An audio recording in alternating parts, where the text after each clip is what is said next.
हम भाजपा की डर से वोट नहीं देंगे। अब हमारा वोट वही लेगा जो हमारा काम करेगा। वर्तमान में भाजपा की सरकार है, क्या बिगाड़ दिया भाजपा ने किसका? लोकतांत्रिक देश है, डेमोक्रेसी है।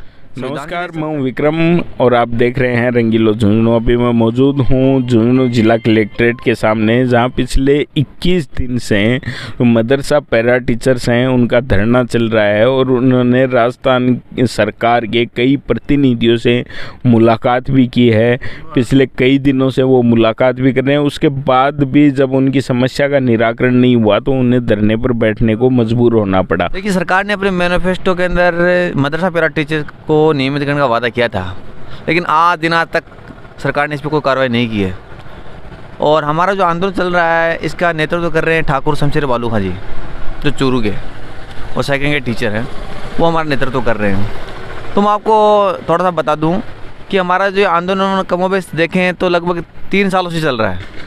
हमारा 2019 में एक आंदोलन हुआ, उसमें सरकार ने उस समय हमसे अल्टीमेट एक समझौता किया था कि आपका जो मानदेय है बहुत कम है, तो इमीडिएटली आपका एक बार जो मानदेय है वरिष्ठ शिक्षाकर्मी के बराबर कर दिया जाता है, और ये 2 महीने में लागू कर दिए हैं। लेकिन उसके बाद भी वो डाके 3 पात 2 महीने में उन्होंने कुछ नहीं किया और जो स्थिति पहले थी वही रही।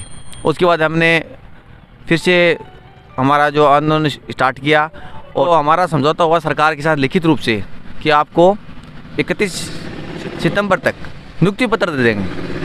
कहने मतलब नियुक्ति का वादा किया गया था कि यानी नियमित की प्रक्रिया भी पूरी कर देंगे और आपको नियुक्ति पत्र दे देंगे।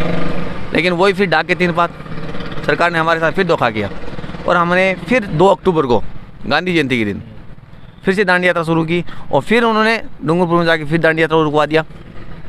उसके बाद उन्होंने हमको जयपुर बुलाया कि आपकी जो वार्ता मुख्यमंत्री से करवा देंगे, लेकिन फिर उन्होंने 20 दिन बैठाया रखा और सरकार ने हमारी फिर वार्ता सीएम से नहीं करवाई। सीएम से वार्ता हमारी एक ही मांग है कि हमारी वार्ता सीएम से करवाई जाए, लेकिन आज तक हमारी सीएम जो अशोक गहलोत जी हैं उनसे अब तक कोई वार्ता नहीं कराई गई। और मैं जिलाध्यक्ष हूँ मदरसा पैरा टीचर झुंझुनू संघ का, और लगातार हमारा धरना मतलब 41 दिन से जयपुर में हमारा जो ठाकुर बालू का है वो अनशन पे है और लगातार सरकार ना तो कोई किसी प्रकार की वार्ता कर रही है, ना ही किसी प्रकार का मतलब ऐसा संतुष्टपूर्ण जवाब दे रही है कि हम मतलब ये जो आपकी मांग है वाजिब मांग है। और बिल्कुल मैनिफेस्टो में सरकार ने पूरा वादा किया था कि आपको नियमित किया जाएगा।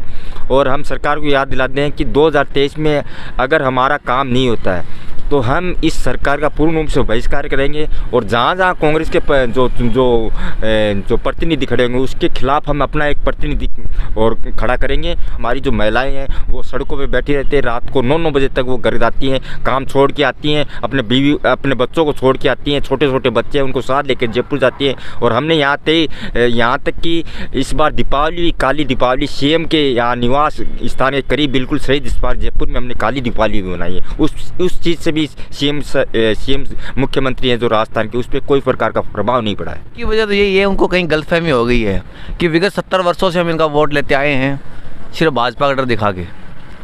अब वो उनको आपके मीडिया के माध्यम से साफ बता देना चाहता हूँ कि अब ऐसा नहीं होने वाला है। जो माइनॉरिटी का युवा है वो इनकी जो दोहरी चाल उनको समझ चुका है।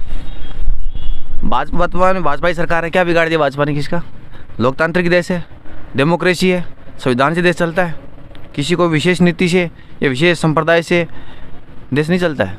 देश लोकतांत्रिक देश है और संविधान से चलता है, संवैधानिक तरीके से देश चल रहा है। हम भाजपा की डर से वोट नहीं देंगे। अब हमारा वोट वही लेगा जो हमारा काम करेगा। और आपके मीडिया के माध्यम से स्पष्ट संदेश देना चाहता हूँ वर्तमान मुख्यमंत्री जी कि श्रीमान जी आप होश में आइए। आपकी सरकार के 3 वर्ष पूर्ण होने को है, लेकिन आपने पहला वर्ष तो 5 स्टार होटलों में आपके विधायकों को बैठा के निकाल दिया। उसके बाद 2 साल से आप कोविड जब हुआ जनता परेशान थी, आप घरों में दुबके हुए थे, कुछ नहीं किया। अब 3 वर्ष हो गए, अब तो जनता की आवाज़ सुन लो। मंत्रिमंडल का विस्तार भी आपने कर लिया, अब तो आप हमारी बात सुन लो।